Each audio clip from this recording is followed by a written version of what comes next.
À Savoir Média, nous pensons que c'est la connaissance qui fait évoluer notre société. Parce que savoir s'investir pour sa communauté. Bonjour, bonjour, comment allez-vous? Ça, c'est complètement nouveau. Et connaître son passé. Nous irons faire la connaissance des premiers êtres humains. Nous assure un avenir meilleur.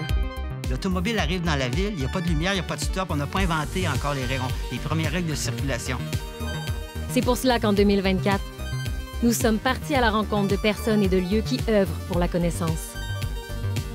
Ça va être à vous d'écrire ces 1001 histoires. Les enfants sont 10 % de la population et ils sont 100 % de notre avenir. Yahoo! J'ai tellement de plaisir!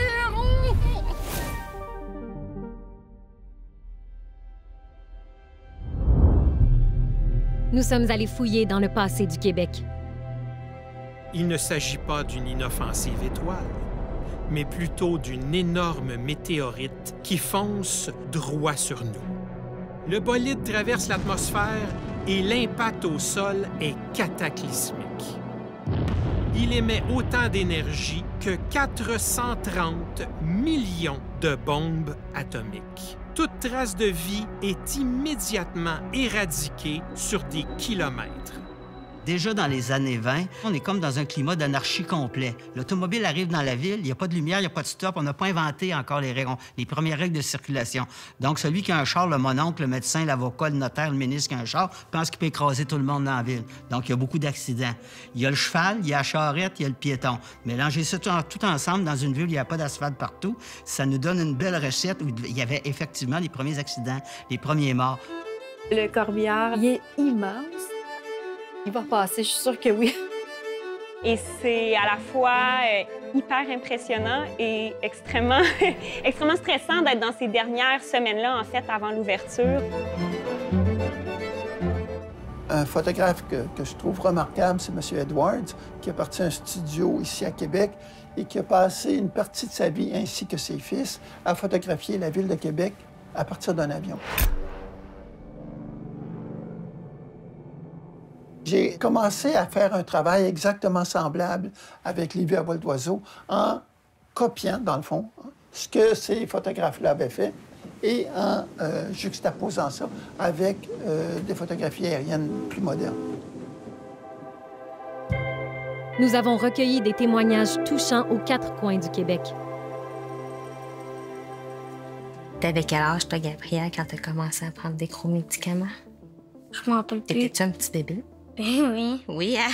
T'avais 5 mois.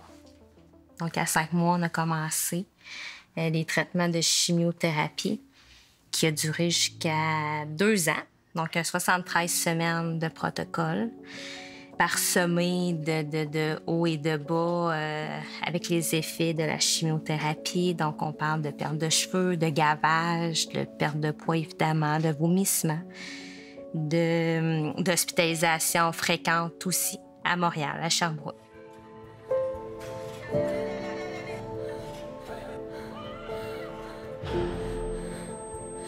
J'ai eu un diagnostic de dépression et de douleur chronique qui est tombé en même temps.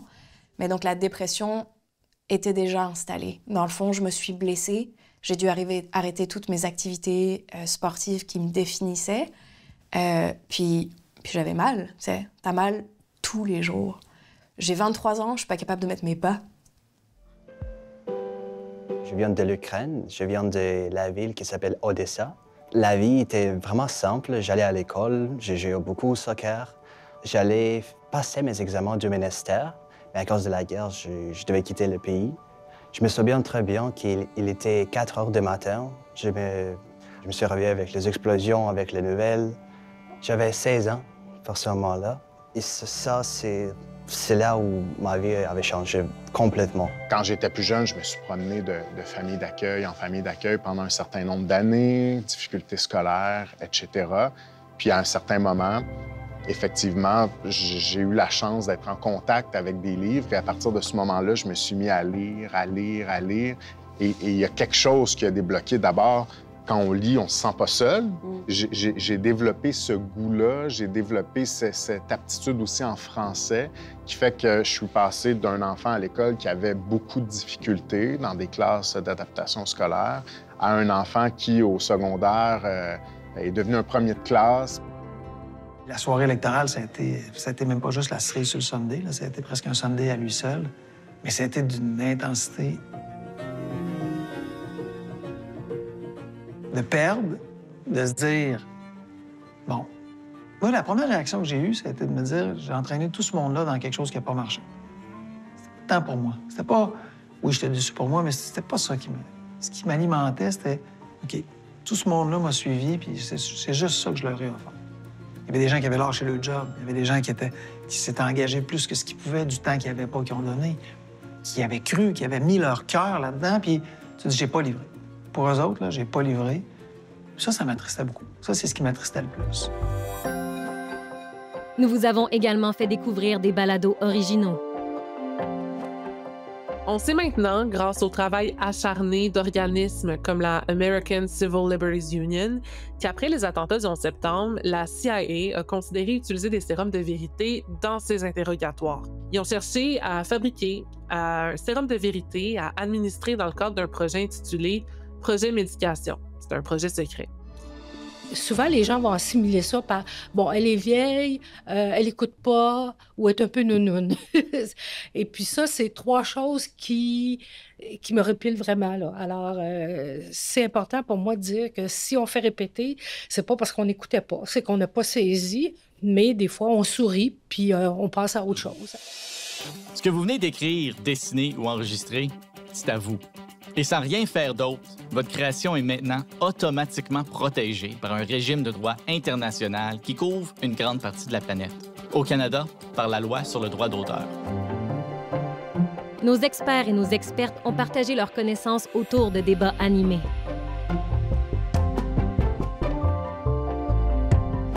Que ce soit au niveau légal. Donc, l'autorité parentale, c'est un ensemble de droits et d'obligations qu'on a en tant que parents auprès de nos enfants jusqu'à temps qu'ils atteignent la majorité, donc 18 ans.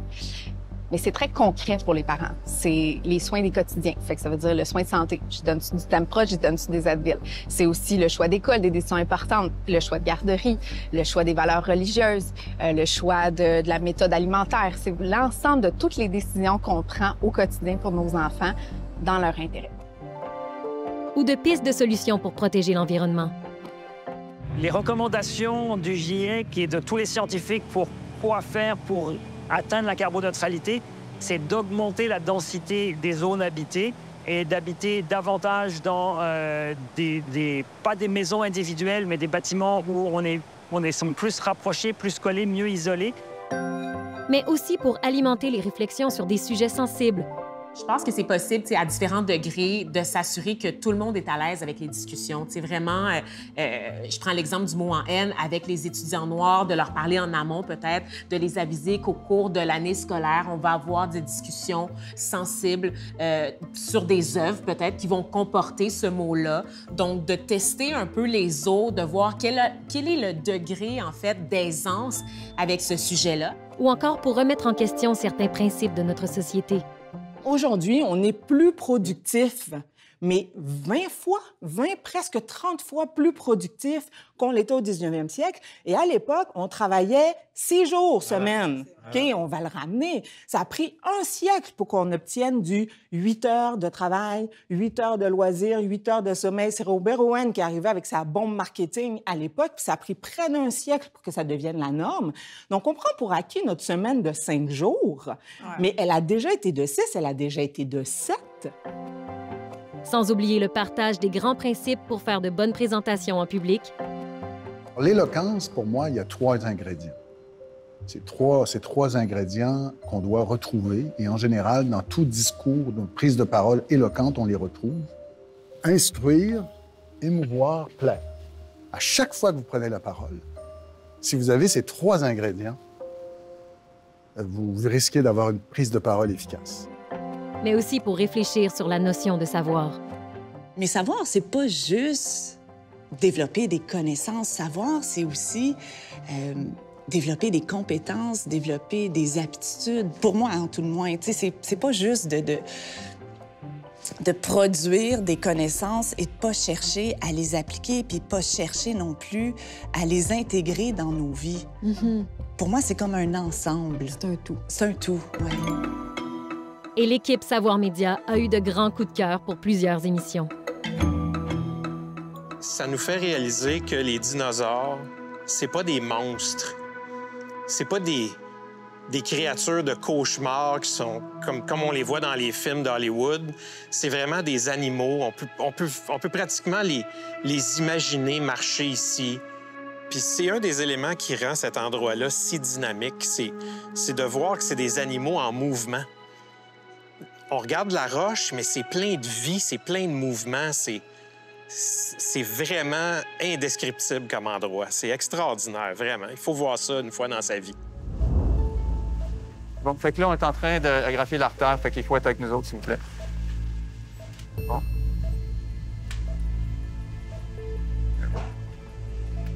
Parfait. Donc là, ça, c'est notre morceau. On va prendre le sac. Bon, là, je vous résume ça en 15 secondes, mais on s'entend que ça exige de longues minutes de concentration et de manipulation, puis que c'est pas le moment d'allumer des pétards à mèche dans le couloir. Ben, ni jamais, d'ailleurs. Fait qu'il faut un peu agrandir les incisions pour sortir les spécimens. Voilà le segment du poumon. Si les tissus autour de la tumeur avaient un potentiel cancérigène, le médecin estime qu'il se retrouverait dans ce spécimen. Le clitoris. Le seul organe du corps humain qui n'existe que pour le plaisir sexuel. On connaît son existence depuis 1559, mais c'est seulement en 2015 qu'on a pu voir la version complète en 3D. C'est dire à quel point il nous reste des choses à apprendre sur cette fascinante partie du corps. D'ailleurs, savez-vous qu'on a tous un clitoris?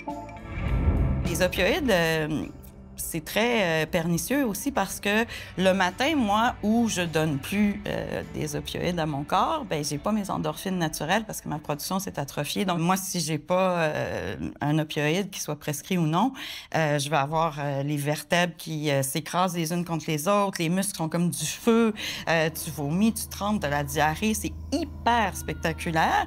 Et très tôt, tu es obligé de consommer juste pour retrouver un état normal. Moi, j'étais professeure de philosophie au cégep et si je consommais pas le matin, je pouvais pas aller enseigner et ça ne paraissait pas.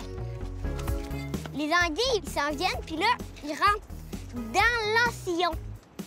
Puis là, après ça, ça rentre dans la bourrolle qui a comme un panneau pour l'ouvrir. Puis elle est pris au piège avec mes pêches, là. Et c'est là. Mais fait qu'elle allonge le filet. On est en train de travailler, puis la mer, elle monte, là, on est dans la merde. Il écoute tellement, hein? Puis non, c'est des affaires qu'on dit des fois, hein, tu comprends bien. Et là, tu sais, on est dans la merde un peu, avec là, tout bien. Enfin, nous avons rencontré des personnes qui œuvrent pour une société novatrice tournée vers l'avenir. Je pense qu'en travaillant là, les deux ensemble, ça nous a allumé l'esprit sur un peu toute la possibilité qu'une ferme pouvait jouer, autant au niveau de la communauté, de nourrir sa communauté, d'être un espace nourricier pour les gens, mais nourricier même en termes de faire naître des choses. L'analogie du vivant, là, de dire que quand on regarde au microscope une choucroute, tu vois les bactéries qui digèrent une fibre de chou. Bien, quand tu regardes au macroscope, nous autres, notre gang, durant les célébrations du kimchi, on est une armée de monde qui digère des tonnes de choux en choucroute. Les qualités du chanvre au niveau de l'isolation sont vraiment intéressantes parce que les fibres de chanvre contiennent de l'air. Puis en fait, c'est l'air qui est à l'intérieur des fibres qui constitue l'isolant du matériau. C'est une plante qui peut rester très longtemps à l'intérieur des murs avec de fortes propriétés insonorisantes. Donc, étant donné sa forte densité, donc on va avoir une isolation sonore supplémentaire. L'éducation par la nature, c'est très possible en milieu urbain. Ça prend des adultes autour qui veulent offrir ça. Ça prend la collaboration des parents quand nous, on est convaincus, on est capable de convaincre nos familles. Puis, plus l'enfant va passer de temps avec la faune, la flore, même urbaine, plus il va vouloir protéger cette nature-là. Je pense qu'en ville, c'est encore plus important. Yay! Nous espérons qu'en 2025, nos émissions continueront de vous donner envie d'apprendre et vous donner espoir en l'avenir. Bisous!